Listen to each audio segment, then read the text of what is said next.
Bonjour à tous, merci. Donc, on va commencer notre webinaire aujourd'hui sur économiser sur la facture énergétique.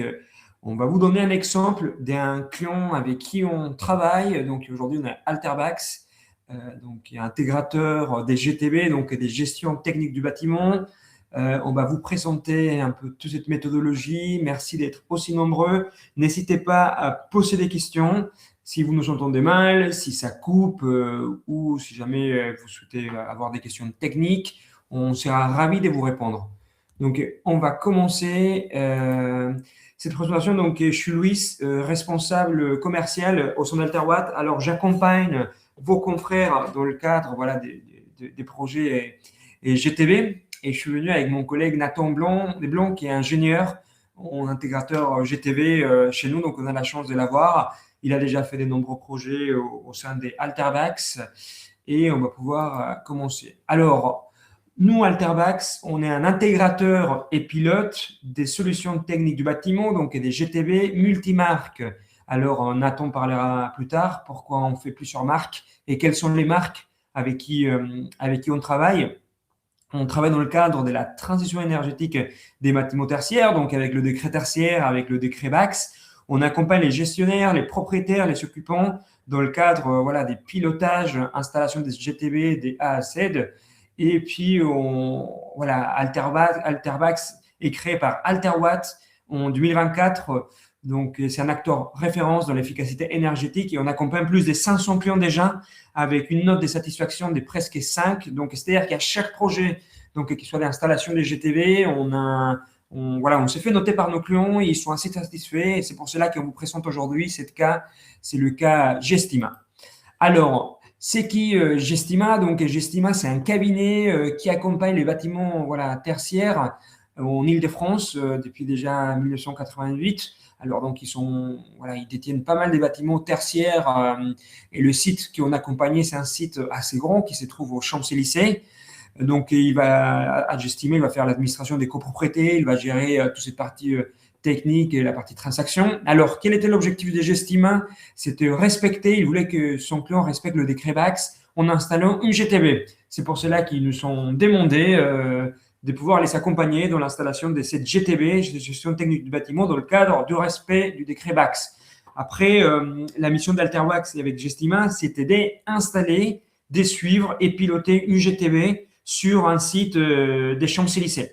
Donc, on a fait tout et on va pouvoir vous rentrer plus dans le détail. Donc, n'hésitez pas à poser vos questions si vous avez des questions entre-temps. Je laisse la parole à Nathan, qui va parler du cadre réglementaire. Bonjour tout le monde. Si on parle un petit peu de la base, de pourquoi un petit peu tous ces sujets de GTB, de décret BAX, tout ça, nous, ça part du constat un petit peu de base que vous devez connaître, qui est lié au réchauffement climatique et aussi du fait qu'on a vu notamment tout récemment avec ce qui se passe en Iran sur le fait que les énergies fossiles ne sont pas souveraines. C'est-à-dire qu'on a besoin d'avoir plus de dépendance à nos approvisionnements qui soient notamment en gaz pour ce qui va être le chauffage, en électricité aussi. Et donc, du coup, on a des solutions aujourd'hui qu'on met en place qui vont être du coup de réduire notre dépendance et réduire donc sa consommation. Pour ce qui est du réchauffement climatique, ça va être tout ce qui va être les émissions de gaz à effet de serre. Et tout ça, ça passe par des sujets qu'on va avoir, d'avoir un pilotage plus efficace de nos installations pour avoir une réduction. Donc, suite à ça, suite à un peu ce constat qui a été fait au niveau global, on va dire, il y a le décret tertiaire qui a été mis en place avec des objectifs de réduction de consommation pour 2030, 2040 et 2050.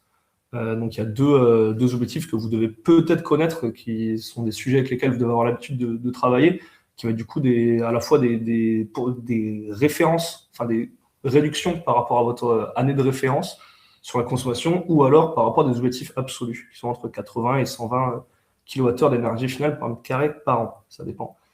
Et donc, suite à la mise en place du décret tertiaire, on a également le décret BAX, qui là où le décret tertiaire va vraiment être porté sur des objectifs de résultat, donc avoir un résultat qui va être réduire sa consommation d'énergie. Le décret BAX, quant à lui, c'est plutôt une obligation, on va dire, de moyens, c'est-à-dire, on va dire comment est-ce qu'on va réduire notre consommation d'énergie? Eh bien, en pilotant un système qui vont consommer de l'énergie. Ça paraît un peu logique, mais c'est vraiment le cœur du sujet. du décret Bax. Donc, pour vous parler un peu plus en détail du décret Bax, ça va concerner tous les bâtiments qui vont avoir un système de chauffage ou de ventilation qui va être supérieur à 70 kW. Donc 70 kW, en général, c'est ce qu'on va retrouver pour des bâtiments qui font 1000 m². Donc on voit que c'est quand même c'est assez faible. Donc assez rapidement, on va avoir des bâtiments qui vont être assujettis. Les systèmes qui vont déclencher cet assujettissement, ça va être très souvent ce qui va être chaudière ou des groupes froids, en général, ou des ensembles de climatiseurs si vous avez beaucoup d'unités extérieures sur votre site. C'est un peu dépendant, ça aussi, c'est les choses qu'on sait calculer pour savoir quel système il va falloir piloter. Puisque, du coup, ce qu'implique le décret Bax, ça va être d'installer du coup une GTB avec une supervision pour toutes les installations que vous avez ici. Ça va être le chauffage, l'eau chaude sanitaire ou l'éclairage, la ventilation, tout ça. Mais en général, on va se concentrer, enfin c'est même pas en général, il y a une exemption du raccordement des systèmes pour ceux dont le temps de retour sur investissement serait supérieur à 10 ans. Donc, en fait, c'est les calculs plutôt que vous pouvez faire au cours d'une étude, ce qu'on fait aussi dans la partie plutôt pas chez nous en travaux chez Alterbax, mais plutôt chez la partie bureau d'études d'Alterwatt, de savoir en fait que souvent l'éclairage va être des temps de retour sur investissement qui vont être supérieurs à 10 ans, ou le sanitaire, ou la climatisation si vous êtes dans des zones dans le nord de la France par exemple, à Paris ou quoi, où il y a une climatisation qui est assez minoritaire. Et très souvent on va voir que c'est quand même le chauffage qui va être très souvent un des seuls systèmes qui va rester avec un temps de retour sur investissement inférieur à 10 ans. Donc, qui va être concerné par l'installation d'une GTB de manière à mieux réguler ce chauffage. Donc, c'est pour ça que on installe les GTB pour piloter le chauffage. Quels vont être les avantages d'un tel système? Le premier, c'est ce dont on parlait, ça va être les économies d'énergie, qui va être vraiment le premier facteur à la fois pour les émissions de CO2, pour aussi votre portefeuille, tout simplement, parce que faire des moins 20, moins 30%, ça dépend dans les cas les plus optimistes, on va pouvoir vraiment réduire énormément les consommations grâce à ça. Ça va être aussi un suivi, une analyse, parce que forcément, c'est bien d'installer des régulateurs, des choses qui vont permettre vraiment d'optimiser, mais c'est bien de savoir si ça fonctionne bien. Et c'est pour ça que nous, dans tout ce qu'on installe, on a un suivi des températures, que ça va être sur les températures de consigne, sur les températures effectivement mesurées à la fois pour tout ce qui va être les départs de chauffage, et aussi, très important, ça va être le suivi des températures intérieures dans le bâtiment. C'est de se dire, est-ce qu'on a un confort qui est suffisant sans avoir des températures aberrantes. Typiquement, ça ne sert à rien de garder 26 degrés, 25 degrés l'hiver en chauffant à fond un bâtiment tout le temps, la nuit, le week-end. Donc ça, c'est vraiment ce qu'on garantit par le suivi et l'analyse qui permet d'avoir toujours le confort des utilisateurs. Le but, c'est pas de couper le chauffage et qu'ensuite, derrière, on a des gens qui est complètement froid.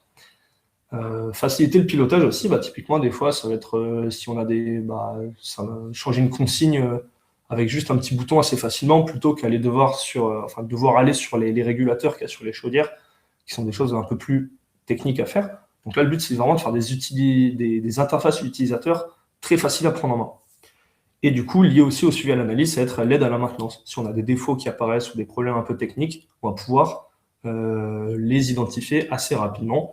Et in fine, tout ça, en fait, ça va vous permettre de respecter la réglementation, parce que la réglementation, elle vient de ces besoins-là qu'on a, et vu qu'elle a été mise en place, il faut se conformer à la réglementation. Donc, on va faire tout ça, et ça va permettre en plus d'être nickel vis-à-vis des obligations du décret Bax. Je me permets d'insister sur l'importance qu'on a sur tout ce qui va être formation et suivi.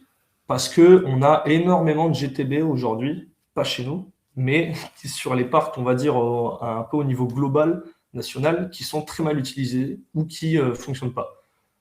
C'est peut-être votre cas chez vous, désolé dans ce cas-là, mais une étude de l'ADEME montrait que c'était 70% le chiffre des GTB qui fonctionnait mal. Ce qui est beaucoup trop grand, tout simplement. Et ça, en fait, souvent, c'est lié à des choses que l'on montrait avant, c'est-à-dire, ça va être des choses où on n'a pas de suivi, pas d'analyse, on n'a pas du tout, en fait, de personnes qui sont formées à utiliser ça, et du coup, on a des systèmes qui ne fonctionnent pas et qui ne font pas les choses qu'elles sont censées faire. Donc, ça, c'est vraiment capital à comprendre. C'est qu'aussi, une GTB qui est mal pilotée, ça ne fait pas d'économie d'énergie. si on rentre les mauvaises consignes, si on rentre les mauvaises informations sur sur vos régulateurs, sur votre GTB, ça va pas faire le boulot comme il faut. Et donc, il faut vraiment comprendre ce que c'est en fait, vraiment le besoin, qu'est-ce qu'il va falloir faire. Et c'est pour ça que c'est vraiment très important de un peu cadrer tout ça, à la fois avec le gestionnaire, les personnes qui gèrent ça, et nous qui faisons les travaux.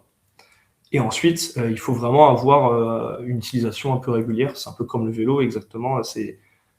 Il faut vraiment pratiquer plusieurs fois, parce que si juste on fait les travaux, on vous installe une GTB, on vous remet les clés, et voilà, c'est à vous, faites ça. Si vous n'êtes pas formé, si vous ne prenez pas le temps d'apprendre, si nous, on ne prend pas le temps de vous former aussi, derrière, vous aurez du mal à utiliser. Donc voilà, vraiment le but, c'est d'avoir quelque chose qui fait intégralement partie du quotidien de votre bâtiment, de l'exploitation, et qui vous permet de faire des économies et d'améliorer le confort. Donc, à présent, ce qu'on va faire, c'est qu'on va vous montrer un petit peu une interface de GTB qu'on propose. Typiquement, là, avec le cas de Gestima dont on parlait, où je vais laisser Louise vous présenter un petit peu rapidement quelle méthodologie on a mis en place pour cet accompagnement-là. Très bien, donc bonjour à tout le monde. Donc, en effet, Gestima nous a fait confiance pour l'accompagnement de cette installation des GTV au Champs-Élysées, donc il y a un gros bâtiment assez complexe finalement. Donc, pour déjà savoir quel type de GTV installer, on a fait une étude qui nous a permis de voir les différentes classes de GTV parce qu'en fait, pour respecter le décret VAX, voilà, vous devez avoir plusieurs critères. On pourra voir ça juste après. J'ai vu la question, comment on fait pour respecter le décret VAX. On pourra répondre ça à la fin. Mais du coup, en fait, il y avait 3 scénarios. Donc, il y avait le minimal pour respecter le décret VAX, ensuite passage aux classes B, passage aux classes A. Gestima, ils sont choisis du coup par rapport à leur budget, parce qu'en fait, ils avaient un budget qui s'avait voté en interne avec le propriétaire du bâtiment. Donc, on a réfléchi avec Gestima et avec le mainteneur quelle serait la meilleure préconisation. Une fois qu'on a décidé tous ensemble qu'on installerait ce type de GTB, on a fait la visite technique du site, donc pour les chiffrages du devis, voilà, parce qu'en fait, il va falloir chiffrer l'ensemble des paramètres qu'on mettait en place. Donc, et là, on était avec le service technique de Gestima, la maintenance et puis Alterbax. Ensuite, une fois qu'on avait pu créer cette devis, donc on a pu faire la présentation des devis. Et vu que les budgets, on avait déjà vu le budget avant avec Gestima, le devis était validé rapidement par leur équipe. Ensuite, on a fait l'accompagnement et l'installation de cette GTB. Après, on fait la demande des subventions également pour l'installation de cette GTB. Et puis, on suit l'exploitation de la GTB parce qu'en fait, une fois qu'on a installé cette GTB, finalement, parfois, les clients se disent, mais qu'est-ce que je vais faire? Non, en fait, on vous accompagne juste après. Donc, voire 1 an, 2 ans. Donc, voilà. Alors, on a une question. Vas-y, attends. Oui. Quels sont les modes d'intervention intégrés que vous utilisez pour arriver à gérer un pilotage précis de la GTB? Alors, nous, on va utiliser, c'est vrai, comme disait Louis plus tôt, on utilise plusieurs marques de matériel. Ça va vraiment un peu dépendre. Et surtout aussi, on a plusieurs sur le niveau un peu on va dire, de pilotage qu'on va avoir. Pour tout ce qui va être les installations vraiment sur les chaufferies, donc ça va être les départs, donc les pompes et tout ça. Là, on utilise des automates de marque Witt ou Siemens. Witt qui est un constructeur français et Siemens qui est un peu plus connu, je pense. Ils sont suisses, vous devez les connaître. Ils sont suisses ou allemands, je ne sais plus, mais Siemens. Et donc, on utilise ça pour vraiment, ça va être des automates qui vont être un peu plus très robustes, qui ont beaucoup de fonctionnalités, qui vont aussi permettre de développer des supervisions dessus. Après, pour les thermostats intégrés, là, ça va être plutôt pour des fois des régulations plutôt terminales, finales. Ici, nous, on utilise plusieurs marques. On va utiliser du Regin, on va utiliser du ProDual. Ça va un peu dépendre de la complexité, mais voilà, nous, vraiment, il faut juste retenir que on s'adapte un peu aux fonctionnalités précises de la demande en fait, qu'on va avoir au niveau de l'émission de l'émetteur. Voilà, si on a bien répondu à votre question, n'hésitez pas à poser des questions si jamais on n'a pas répondu à votre demande. Donc, on peut continuer. Donc, maintenant, ce qu'on va faire, c'est on va vous montrer une interface de GTB qu'on développe nous. Donc, je vais juste me connecter et je vais changer peut-être le partage d'écran. Alors, là, normalement, vous allez plus voir mon écran. Hop. Tchic. Donc là, l'objectif, c'est de pouvoir vous montrer comment une interface au sein d'Alterwatt fonctionne, Alterbax, au sein d'Alterbax, comment ça fonctionne, et puis Est-ce que on va vous montrer. Est-ce que vous voyez mon PC? Ouais, vous voyez toujours. Là, aujourd'hui, on va vous montrer une vue un peu. Voilà, c'est les vues. On a eu un tout petit souci de communication avec sur la GTB de Gestima, mais là, j'ai pas eu le temps de revoir ça. Donc là, on va vous montrer une interface, mais c'est très fortement similaire. C'est vraiment les choses qu'on peut retrouver. Pour vous présenter un petit peu le bureau du coup dont on parlait à Gestima, on a une chaufferie, on avait 2 chaudières. Là, bon, sur l'exemple ici, c'est une chaudière de secours. C'est vraiment ça, pareil, c'est si ça y est pas, ça dépend. On avait donc 2 chaufferies qui font du chaud. Et après, on a 5 départs. Donc, on a un bâtiment A, bâtiment B. Et on a également après une loge pour le gardien, ce qui est assez souvent le cas, avec des départs séparés. Et ensuite, on est équipé aussi avec des sondes de température et des compteurs à différents endroits. Le but, c'est de suivre. Donc, c'est un peu similaire à ce qu'on va retrouver ici. Et donc, du coup, on développe ça ici sur une interface web. Donc, ça permet d'accéder en fait depuis n'importe quel PC que vous avez une connexion à distance, que vous soyez sur site ou que vous soyez à distance. Là, par exemple, nous, on est connecté à distance.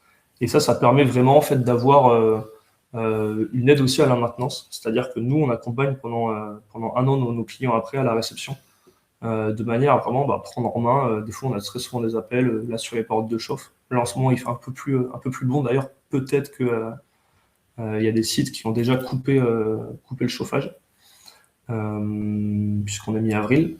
Mais voilà, le but, c'est vraiment en fait, de pouvoir nous connecter pour un petit peu faire les petites opérations de maintenance et vraiment aider à prendre en main sur tout ce qui va être le pilotage. Donc ici, qu'est-ce qu'on va retrouver? Ça va être une interface où là, on va avoir la chaufferie, on va avoir des infos sur est-ce qu'on a des défauts sur les chaudières, est-ce que les pompes fonctionnent, et est-ce que les brûleurs sont en train de fonctionner ou pas. Enfin voilà, c'est vraiment à la fois des informations là, de lecture pure. On va retrouver aussi les températures qui sont mesurées voilà, sur les chaudières. Le but, c'est d'avoir quelque chose d'assez simple. Donc là, on voit juste qu'il y a une pompe qui tourne et qu'il fait 65. La chaudière est en fonctionnement. Et la chaudière 1, elle est à l'arrêt. Voilà. Elle est à l'arrêt parce que là, typiquement, vu que dehors, il fait assez bon, 18, on n'a pas beaucoup besoin de chauffer. Donc on a juste besoin d'allumer une seule chaudière. Et ensuite, on va avoir des départs hydrauliques. Donc ça, c'est vraiment juste tous les départs de chauffage des différents bâtiments qu'on va retrouver. Et ici, pareil, comme vous voyez, là, on a à la fois les consignes, ici, comment ça se lit, et les températures mesurées. Là, on voit qu'on a des consignes qui sont très faibles, parce qu'encore une fois, on arrive un peu à la fin de la saison de chauffe. Donc c'est ça aussi qu'on parlait des fois d'avoir des suivis. Ça va être de vérifier qu'en fait, on n'a pas, typiquement, si on a une consigne qui est à 25 degrés, qu'on n'ait pas une vanne qui soit cassée ou un pilotage qui ne marche pas, et qu'on ait une température mesurée qui soit de 50 degrés. Ça, c'est des choses qu'on peut vraiment assez facilement identifier quand on se connecte dessus, d'identifier que là, c'est pas normal d'avoir un départ qui part très chaud alors qu'il fait 18 dehors et que c'est réglé pour qu'on ait 25 degrés. Pardon. Donc ça, typiquement, voilà, ça va être ce qu'on disait, quand on a vraiment le suivi qui est vraiment intégré, qui est vraiment quelque chose de très important. Donc ensuite, ce qu'on a, on a des informations sur les positions de commutateurs. Ça, c'est juste utile de savoir comment l'installation fonctionne. Et au niveau du réglage, donc là, on a les températures qui vont être les températures de confort, les températures de mode économie et les températures qui vont être plutôt associées à un mode hors gel, qui va juste permettre de, quand on met l'installation en fonctionnement, typiquement s'il n'y a personne dans un bâtiment. On va faire ça. Et ensuite, on a un petit bouton ici qui va juste là permettre de couper ou pas le départ de chauffage. Donc là, typiquement, si j'appuie dessus, ça le coupe. Et là, vous voyez, la pompe s'est arrêtée, la consigne est passée à 10 degrés. Donc c'est juste, ça va démarrer uniquement si on a vraiment les tuyaux, les canalisations qui sont sur le point de geler, ce qui sera un peu embêtant. Donc là, on coupe comme ça. Donc ça, c'est typiquement là, ce qui va bientôt se passer à la fin de la saison de chauffe. On va couper tous les départs parce qu'il n'y aura plus besoin. Donc là, on peut les remettre en marche parce qu'on ne va pas non plus faire de l'ingérence chez notre client. Donc ça va être les choses qu'on va pouvoir, voilà, typiquement retrouver sur des départs de chauffage, donc des choses assez classiques. On va pouvoir également régler les consignes aussi. Donc là, c'est juste en cliquant. Et là, vous voyez, ça va être les réglages de la courbe de chauffe ici. Donc là, la courbe de chauffe, on va la gérer ici. Donc là, voilà, c'est les valeurs. Ça a été réglé aussi typiquement par notre client et son mainteneur. Nous, on met ça à disposition et le but, c'est vraiment d'embarquer un peu tout le monde dans le processus pour que tout le monde puisse vraiment prendre, s'approprier l'outil en fait et régler vraiment les choses dans le but de, des fois, il y a des spécificités que nous, on n'a pas connaissance, ce qui est normal, hein, parce que les mainteneurs, vraiment, ils ont plus de connaissances que nous sur le fonctionnement réel de l'installation. Mais le but, c'est qu'eux, ils puissent assez régler ça facilement, soit comme ça, voilà, en réglant si on veut baisser la courbe de chauffe. Ça, c'est vraiment des réglages qui sont vraiment le cœur du sujet un peu de cette GTB. On va régler également typiquement les températures de confort. Si on va passer à 20 degrés, on change comme ça passe à 20 degrés. Et ensuite, ici, voilà, la température va un petit peu va s'adapter forcément. Donc ça, voilà, ça va être un peu tous les réglages qu'on va pouvoir faire à ce niveau-là. On peut régler aussi également les calendriers. Les calendriers, je vais vous montrer ça tout de suite. Donc là, vous voyez, on a un agenda ici. Donc là, si j'ouvre, hop, je regarde juste parce que ça ouvre un onglet en plus. Donc là, ouais, voilà, vous avez bien la vue de l'agenda qui est dessus. Et ici, typiquement, là, vous voyez qu'on est en régime confort. Là, on est en confort de 6h30 à 17h. Et ensuite, ça passe en mode économie. Et le week-end, ça passe en mode économie. Et ça, c'est assez primordial parce que c'est typiquement ça qui fait qu'en fait, on va passer d'une consigne à l'autre. Et nous, on a vraiment des paramétrages avec des algorithmes qui sont assez précis, qui permettent vraiment d'avoir un mode, je vais vous montrer ça tout de suite après, d'avoir vraiment des réduits qui sont très importants. Là, typiquement, dans le cas de beaucoup de bâtiments de bureaux, comme c'est le cas de Gestimal ici, en fait, on n'a personne qui va être là le samedi et le dimanche, et vu que c'est des bâtiments haussmanniens, ça garde assez bien la chaleur, en fait. On a un assez bon stockage thermique dans les murs, vu que c'est de la roche qui est épaisse. Ce qui fait qu'en fait, les week-ends et même la nuit, la chaleur est bien conservée et diffusée en fait dans le bâtiment. Ce qui fait qu'en fait, vraiment, on peut beaucoup baisser le chauffage. Les départs de chauffage qui, voilà, même l'hiver, vont partir à 50 degrés la journée pour que on ait des radiateurs qui soient chauds. Mais la nuit, en fait, on n'a pas vraiment besoin d'avoir une sensation de chaud. Et l'air, on peut le laisser un peu refroidir. Parce que souvent, même, il y a beaucoup de monde dans les salles, donc ça apporte vraiment beaucoup de chaleur. Et après, la nuit, il n'y a plus personne. Ça rebaisse et ça rediffuse la chaleur. Donc c'est là où on n'a plus besoin d'avoir un apport dans les radiateurs. Et le fait de gérer vraiment cette intermittence, pas juste en baissant de 50 degrés à 10 degrés, enfin à 40 degrés, juste de 10 degrés le qu'on a dans les radiateurs, mais en baissant beaucoup, on va vraiment pouvoir faire en fait des économies qui sont très très conséquentes. Je vais vous montrer ça juste après. Mais donc pour le réglage des calendriers, ça c'est un petit peu vraiment les choses qui sont très très importantes à faire. Et c'est là où nous, voilà, on peut soit ajouter, là, si on veut mettre une plage d'orgel ou d'écho, on fait tout simplement comme ça, on sauvegarde, et ici, voilà, vous passez, là, c'est passé en écho. Ce qui permet juste d'ajuster les consignes de cette sorte. Et ici, vraiment, là, on a un calendrier qui est global sur les semaines, parce que toutes les semaines se ressemblent, hein, mais on peut aussi planifier typiquement si on a des fermetures globales pour X ou Y raison, on peut ajouter des modes assez facilement comme ça, typiquement avec un début et une date de fin. Donc là, on peut mettre, je sais pas, début ici, fin, on peut mettre dans 2 semaines, si on a 2 semaines de travaux de fermeture. C'est vraiment à votre guise. On peut mettre en hors-gel carrément pour dire que là, on arrête. Donc là, on voit bien que ça va durer 15 jours. On peut valider. Et là, on voit bien que sur les 2 prochaines semaines, on sera en hors-gel. Donc on n'aura pas de chauffage, ce qui est plutôt pratique, d'éviter de chauffer pour rien. Et ça nécessite, vous voyez pas, ça nécessite pas d'avoir une intervention, d'appeler son mainteneur, de dire il va falloir couper tel réseau et pas lui. C'est un réglage que vraiment vous faites en quelques dizaines de secondes, hein, une fois que vous avez les choses qui sont prises en main, pour dire ok, on va couper pour être sûr qu'on chauffe pas. Et ça, c'est bête, mais c'est des petits gestes en fait qui sont faciles à réaliser. Une fois qu'on a l'outil qui est bien développé, qui permet vraiment de faire ça, de faire une bonne prise en main.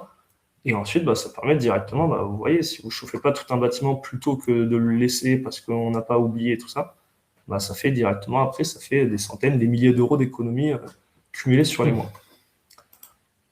Donc voilà pour pour cette page. Je vais vous repartager la vue globale. Désolé, parce que j'ai coupé.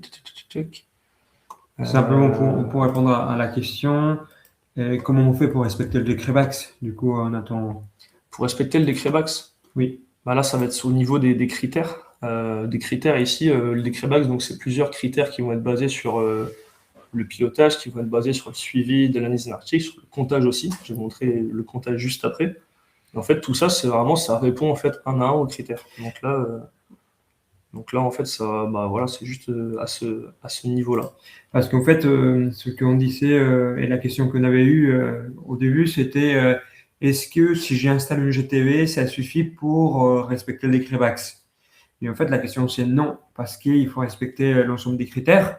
On a vu plein de cas et plein de témoignages avec des clients qui nous ont travaillé, dans lesquels ils ont installé des GTV l'année dernière ou l'année d'avant parce qu'il avait des subventions, donc il avait les doubles coups de pouce, donc les intégrateurs des GTV, ils ont dit bah, on va installer voilà, pas mal des classes B, des classes 1, mais sans prendre en compte la norme ni le décret Bax. Donc parfois, ça ne sert à rien d'avoir un GTV si, voilà, s'il ne respecte pas le décret Bax. Donc faire attention de bien respecter les critères quand vous allez installer une GTV. C'est ça. Merci pour la précision. Donc ce qu'on peut vous montrer également ensuite, ça va être vraiment les parties qui sont parfaitement intégrantes de ça, qui vont concerner le comptage. Donc le comptage, ça va être vraiment à la fois la consommation d'énergie d'un point de vue global sur la gaz, l'électricité, et aussi sur du sous-comptage quand il y a. Parce que le décret Bax, il demande d'avoir vraiment, sur tous les systèmes qui vont être raccordés, comme on montrera au début, donc là les systèmes de chauffage, d'avoir du sous-comptage au pas de temps horaire. Donc il faut qu'on ait vraiment les infos sur toutes les heures, qu'est-ce qui se passe, au pas de temps horaire, qui sont conservés 5 ans. Donc nous, c'est conservé directement sur les automates qui sont installés. C'est vous qui êtes propriétaire du système. Ça passe pas par un cloud où il y a besoin, où vous pouvez parler les données. C'est vraiment installé. C'est comme un serveur, un disque dur, si vous voulez. On va tout sauvegarder dessus. Et là, donc typiquement, sur les valeurs de conso d'énergie, on va pouvoir avoir des graphes. On va avoir le gaz, on va avoir l'électricité qui va être ici, vous voyez, au pas de temps horaire. On va avoir des pics des fois qui arrivent. On va aussi avoir du sous-comptage. Le sous-comptage ici, bon voilà, là il y a beaucoup de bâtiments, il y a beaucoup d'informations, mais nous, si vous voulez, ici, comment on utilise ça? En fait, on peut tout masquer ou tout afficher. Donc là, typiquement, si on veut, on met toujours la température extérieure, parce que c'est un assez bon indice pour trouver, bah, c'est assez normal en général que quand il fait plus froid, on va plus consommer. Donc c'est bien quand on fait de l'analyse, nous, justement, de voir en fait quand est-ce qu'il a fait bon ou pas. Ici, typiquement, on va regarder voilà, bah, si on a des talons de consommation. Là, ce qui est assez normal, que ça descend la nuit, mais d'avoir des vérifications, des fois, qu'on n'ait pas des gros pics de puissance qui vont arriver pendant la nuit à des moments qui seraient pas très normaux. Ou le week-end, typiquement. Là, le week-end, il n'y a pas. Ça, c'est vraiment de l'analyse assez dépendante de chaque bâtiment qu'on va faire. Et on va pouvoir voir ça bah, voilà, pour soit cumuler ou pas si c'est pertinent, ou remettre à l'échelle pour les différents bâtiments, ici. Aussi, voilà, typiquement, si on a des compteurs thermiques, oula, là, on a un petit pic, désolé, on a un pic un peu bizarre. Mais ici, typiquement, ça, bah, ouais, ce qu'on montrait, ça va être un compteur d'énergie. Et là, un compteur d'énergie, bah, on va avoir des journées où là, en effet, c'est normal qu'on ait des pics de consommation sur les journées. Et la nuit, vous voyez, ça descend très fortement. Donc ça, typiquement, c'est pas le cas ici, mais on peut avoir aussi des compteurs d'énergie qui vont être installés sur les départs de chauffage. Et là, c'est là, bah, bien vérifier, est-ce que quand en fait, on a les températures soit qui sont basses, soit qu'on est juste pendant la nuit sur des horaires de réduit, d'avoir une consommation qui en découle. Donc ça, c'est des choses, voilà, dont ce que je disais un peu le suivi, c'est comprendre en fait si est-ce que les données que je vois, le but c'est pas de mettre des données qui servent à rien, le but c'est de comprendre pourquoi en fait on va compter les informations. On compte parce qu'après on se base sur ça pour pouvoir faire un suivi et pouvoir faire une analyse. Et des choses qui vont être aussi assez primordiales à regarder, ça va être les températures qu'on va avoir dans les bâtiments. Si on regarde sur des bâtiments, typiquement, nous, on installe des sondes de température dans les bâtiments. Et le but, ça va être de vérifier, bah, voilà, est-ce qu'en fait, on va avoir un peu nos consignes qui sont respectées? Est-ce qu'on a des choses qui sont assez logiques? Donc là, bon, on arrive un peu sur la fin de la saison de chauffe, on a des températures qui sont très bonnes, hein, on monte à 18 degrés, donc limite, on peut toujours se questionner sur l'utilité d'avoir d'avoir du chauffage, et aussi, bon, il faisait beau, donc il y a du soleil. Donc forcément, on a des salles où il va faire très chaud dedans, mais comme je disais, on a de l'enregistrement des infos qui vont être faits sur 5 ans. Donc là, si on remonte, en fait, on a vraiment les données qui sont là et qui sont accessibles. Voilà, ici, je le temps de charger les données. Forcément, on est en accès à distance, donc ça demande un petit temps pour la récupérer. On va voir les données qui vont vraiment être stockées ici. Et ensuite, on va pouvoir voilà, zoomer. Et ici, nous, ce qu'on fait, bah, c'est voilà, typiquement, vous voulez voir isolé dans une certaine salle. Ok, bah, dans cette salle, toujours en surposant avec un peu la référence, on va dire, de la température extérieure, on maintient bien 20 degrés. Et les week-ends, on se permet de réduire. Les week-ends, ça descend en fait. Et là, bon, forcément, ça talonne un petit peu parce qu'il fait pas 0 ni 5 degrés dehors, mais on baisse bien. Et après la journée, on va pouvoir refaire des pics, voilà, où on va juste chauffer le bâtiment, ce qui est normal. Et donc on a un comportement qui est assez là ici bon, parce qu'on a vraiment un suivi qui se passe ici. Et les choses aussi qu'on va pouvoir regarder, ça va être typiquement sur les températures. Donc là, sur les départs hydrauliques. Les températures de départ hydraulique, c'est un peu ça qui est vraiment le lié directement en fait à la température qu'il va faire dans un bâtiment. Et là, en fait, le but, ça va être de voir notamment ce que je vous disais sur les consignes. Le but, c'est on va prendre un départ de chauffage. Voilà, donc ça, c'est la température enregistrée chaque heure. Là, le 13 avril à 6 heures du matin, qui était à 39 degrés. Et de la comparer avec sa consigne. Là, c'est un peu, le bleu, il n'est pas très fort. Donc, plutôt vous montrer le vert. Vous verrez peut-être mieux ici. C'est pas beaucoup mieux, mais bon, on va dire voilà. Et en fait, là, le but, c'est de vérifier bien qu'en fait, on a ici les consignes qui se suivent. Et là, on voit qu'en fait, on a des consignes en mode réduit qui vont descendre très bas. Parce qu'en ce moment, bah, il fait plutôt bon. Donc en fait, quand on est en mode réduit, si vous voulez, là, quand la consigne calculée, ça c'est l'automate qui calcule ça, il dit, bah là, il faudrait qu'on mette une consigne à 10 degrés. Le système, il ne peut pas descendre à 10 degrés parce que dans votre chaufferie, il fera toujours, même dans votre bâtiment, il fera toujours bon. Mais ce que ça traduit concrètement, ça traduit qu'en fait, on va fermer les vannes complètement et on va juste circuler pour évacuer les calories qu'on va voir dans notre système de chauffe. Et si vous voulez, on va plus produire de chaleur en fait. Et ça, vraiment, c'est des choses qui permettent d'être faites par la mesure en fait assez fine et des automates qu'on installe qui sont assez précis, qui permettent de dire que là, on n'a plus besoin de chauffer. Donc juste, en gros, ça évacue les calories et la journée, bah, ça réchauffe un petit peu le matin, vous voyez. Là, on envoie de l'eau à 40 degrés, voilà, c'est la mi-saison. Hein. Et ensuite, en fait, on a vraiment une consommation qui est assez fortement réduite. Donc c'est ça vraiment le but d'enregistrer les températures. C'est pas juste enregistrer pour faire plaisir au décret ou quoi. Bon, il y a un point de vue réglementaire, hein, forcément. Mais il y a aussi le fait que bah, là, vous voyez, sur les week-ends, juste on est en recyclage. Et on n'a pas juste un comportement avec un bâtiment, on aurait un pic. Et c'est bête, mais le fait d'avoir de l'eau qui est juste en recyclage dans les circuits de chauffage, ou même fortement abaissé, versus de l'eau qui circule à 40 degrés, comme c'est souvent le cas, quand juste on n'a pas des automates qui permettent de recalculer les consignes tout le temps, et ben en fait, on a une dépense énergétique qui est assez forte liée à ça. Donc voilà un petit peu pour les principales choses qu'on peut retrouver en fait nous et pourquoi on met aussi ces choses, hein, sachant qu'il y a un point de vue réglementaire qui nécessite d'enregistrer tout ça et de piloter tout ça, et il y a également on adapte aussi des fois, il y a des clients qui veulent suivre telle ou telle température dans tel sol. Ça, c'est des choses que voilà, ça fonctionne de la même manière, donc on peut parfaitement s'adapter. Je vais revenir sur la présentation. Je ne sais pas si vous avez si jamais vous avez des demandes spécifiques un petit peu sur des choses, voilà, des questions que vous pouvez avoir, n'hésitez pas à les poser. Ensuite, bah, là, ce qu'on voulait vous montrer également, ça va être tout ce qui va concerner les résultats, parce que c'est un petit peu le but.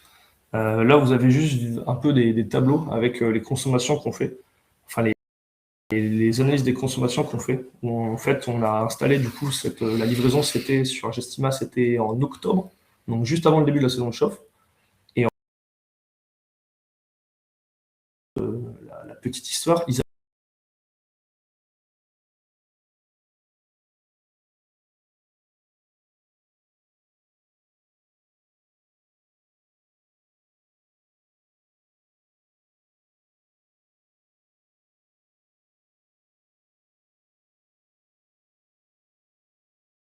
que eux, ils avaient juste à connecter une interface à distance pour pouvoir faire la même chose qu'on faisait. Sauf que visiblement, bah, la régulation qu'ils avaient, vu qu'ils n'avaient pas en fait comment dire, de suivi à distance et vraiment d'accompagnement, en fait, il n'y avait aucune comment dire, visualisation des consignes et de l'installation. Et ce qui fait qu'en fait, bah, même s'ils avaient un système qui était bah, voilà, d'un point de vue juste automate, réglage, qui pouvait faire des très bonnes choses, c'était pas suivi, donc ça faisait pas un pilotage intelligent. Et ce qui fait que nous, quand on est arrivé et qu'on a mis notre système, on a des évolutions de la consommation que vous pouvez voir ici. On a certains mois jusqu'à moins 30% de réduction de la consommation, et tout ça, c'est ajusté du climat. C'est-à-dire qu'on on ajuste en fonction de, là c'est les DGU, donc les degrés jour unifiés, qui sont si vous voulez l'indicateur de à quel point on a eu besoin de chauffer.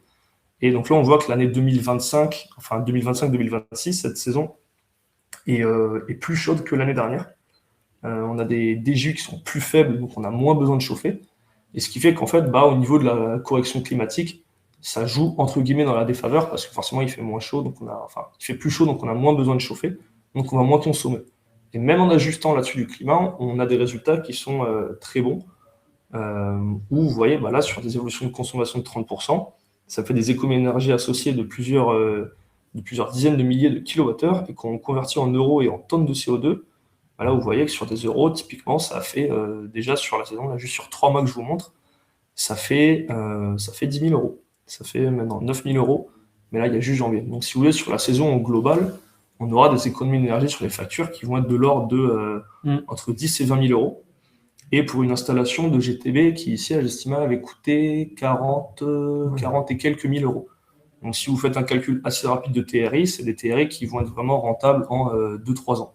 Très rapide. Donc, c'est là où c'est vraiment le but, c'est d'aller chercher des TRI qui sont assez faciles, assez rapides.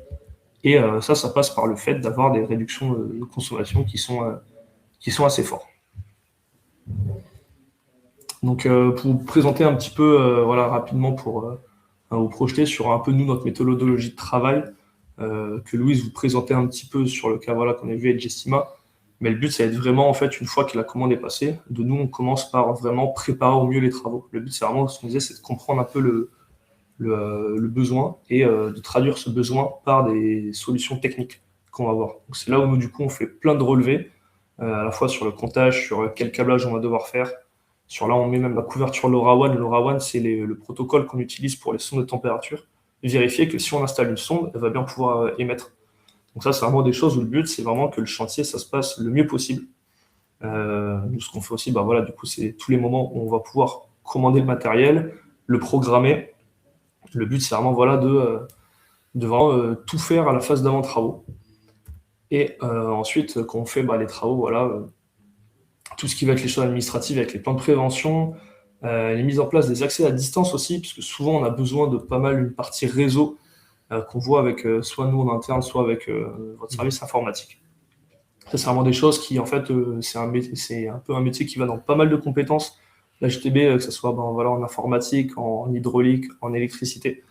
Donc le but, c'est vraiment de mettre tout le monde un peu dans la boucle, parce que forcément, si on câble tout bien, qu'on fait toutes les choses bien d'un point de vue automatisme, mais qu'on n'a pas d'accès à distance, ça ne fonctionne pas très bien. Et donc voilà, après le but, c'est vraiment toujours de faire des essais et in fine que vous ayez vraiment une installation afin qu'il soit parfaitement conforme à ce que vous avez besoin et ce que vous aviez envie aussi d'installer. Et le but vraiment, après, je réinsiste là-dessus, ça va être de former l'exploitant. Vraiment de vous former et remettre voilà, toujours un guide d'utilisation, mais aussi de toujours rester disponible. Et c'est pour ça que voilà, nous, vraiment, ça nous tient à cœur, de là où on vient, de faire des réductions de la consommation d'énergie. Et c'est pour ça que vraiment, nous, on veut que vous soyez formés, que vous puissiez utiliser correctement les GTB qu'on a. Je vais relaisser la parole à Louis. Oui, donc bonjour à tous. Alors, donc, voilà, on accompagne des différents sites, qui soient des sites des 2000, des 10 000, des 7500 m², des 21 000 m², dans l'installation des GTB, donc des sites qui sont à la fois complexes, un peu moins complexes.